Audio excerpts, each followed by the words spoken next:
Buenas tardes, somos el equipo 2, conformado por Alessandra Almada, Layo Nicolás Canedo Cervantes, Laura Regina Curiel García y yo, Daniel Alexander Cervantes García,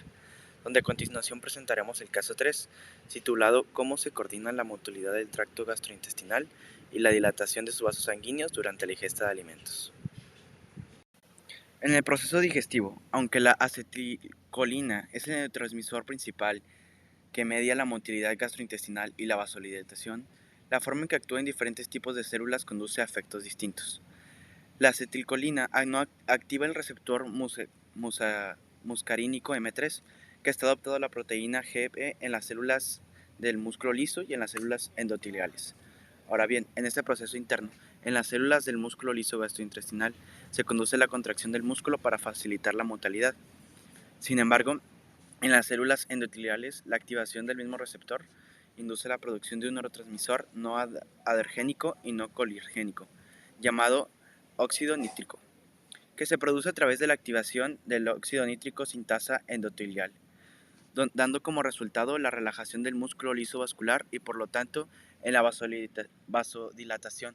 incrementando el flujo sanguíneo hacia el tracto gastrointestinal. Ahora bien, produce como el efecto interno que se produce en las acetilcolina, el cual se llega al final, como se representa en el caso, que es liberada por el sistema nervioso parasimpático, que estimula la contractibilidad del músculo liso gastrointestinal, mejorando la motilidad necesaria para la digestión y absorción de nutrientes. Se realizó una investigación acerca del caso que se asignó, en este caso relacionado con la acetilcolina y el receptor M3. La acetilcolina es un neurotransmisor, la cual en este caso específico es recibido por el musacarínico M3, el cual está acoplado a las proteínas G. Las proteínas G a su vez tienen acoplados segundos mensajeros, los cuales son moléculas que permiten amplificar a nivel intracelular la señal recibida. Cuando se une un ligando al receptor, se generan moléculas de segundos mensajeros, que a su vez pueden modificar moléculas efectoras. La cantidad de segundos mensajeros que se generan pueden llegar a ser cientos de ellos. Entonces, los segundos mensajeros convierten la señal extracelular en una respuesta intracelular. Y cuando la acetilcolina, en este caso específico, es recibida por el M3, activa los segundos mensajeros, tanto en el músculo liso del estómago provocando las contracciones, como en los vasos sanguíneos, lo cual induce la vasodilatación. Así, el responsable o la razón por la cual se puedan utilizar, por lo cual una misma molécula puede eh, generar múltiples reacciones, incluso contrarias, es esa, que los segundos mensajeros actúan al mismo tiempo, porque una vez que entra la acetilcolina en el M3, este manda múltiples mensajeros a la vez, y eso permite que haya múltiples reacciones pasando al mismo tiempo. Una vez que hicimos nuestra investigación, acudimos a ChatGPT para poder comparar los resultados de estos mismos. Entonces, lo que nos dijo fue que este fenómeno puede ser explicado con dos conceptos, los cuales son la selectividad tisular de los receptores y la modulación de las respuestas celulares. Básicamente, la selectividad de los receptores dice que aunque los receptores muscarínicos de la M3 están presentes en diferentes partes del cuerpo, la respuesta celular hacia la acetilcolina va a depender del tipo de célula y el tejido en el que se encuentre, por lo que esto nos va a dar, pues va a influir más que nada en la respuesta modular que de la célula hacia la acetilcolina. Y en la modulación de las respuestas celulares es básicamente lo mismo, pero este proceso está regulado por diferentes factores que entre ellos pues alguno de ellos puede estar afectado e influir en la respuesta de la acetilcolina a estos. Una vez que obtuvimos la respuesta para nuestro caso, procedemos a preguntarle una solución, ya que nos dimos cuenta que pues las respuestas que este proporcionaba son muy generales y no se adentran tanto en los procesos celulares en los que sucede este fenómeno. Así que lo que nos arrojó fue que básicamente pues una posible solución sería el desarrollo de fármacos que modulen la respuesta de los receptores M3 en diferentes tejidos, ya que estos fármacos pues podrían diseñarse para tener una afinidad de los receptores del tracto gastrointestinal, así promoviendo pues la contracción muscular para facilitar la digestión, pero que también estos deberían de tener un efecto mínimo en los receptores de los vasos sanguíneos para que así se evite la dilatación excesiva que podría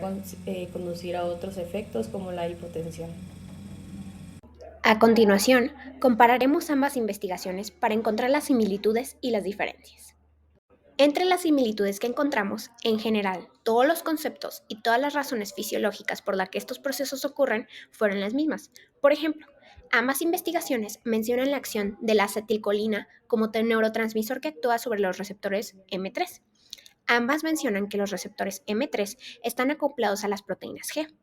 Ambas explican que las proteínas G tienen segundos mensajeros acoplados, que son moléculas que amplifican la señal intracelular,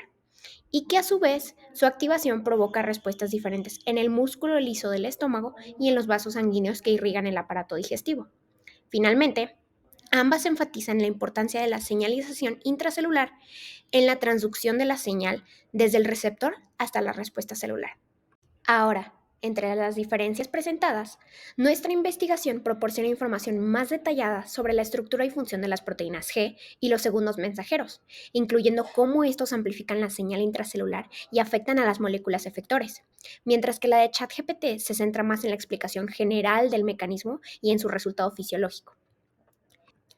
De la misma manera, la respuesta de Chat no detalla de forma específica los mecanismos moleculares que llevan al efecto final, que es la contracción en el músculo liso y la vasodilatación de los vasos sanguíneos,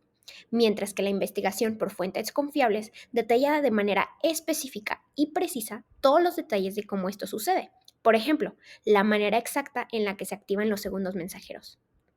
Se puede concluir que ambas respuestas explican que, aunque los dos procesos, el de contracción del músculo y de dilatación de los vasos, empiezan a partir de la misma sustancia, la acetilcolina y los receptores M3, las acciones que ocurren son contrarias porque los segundos mensajeros están actuando en diferentes tejidos y órganos, lo que conlleva a que las acciones sean completamente opuestas. Básicamente, la respuesta fisiológica de los diferentes órganos a la misma señal química es la contraria.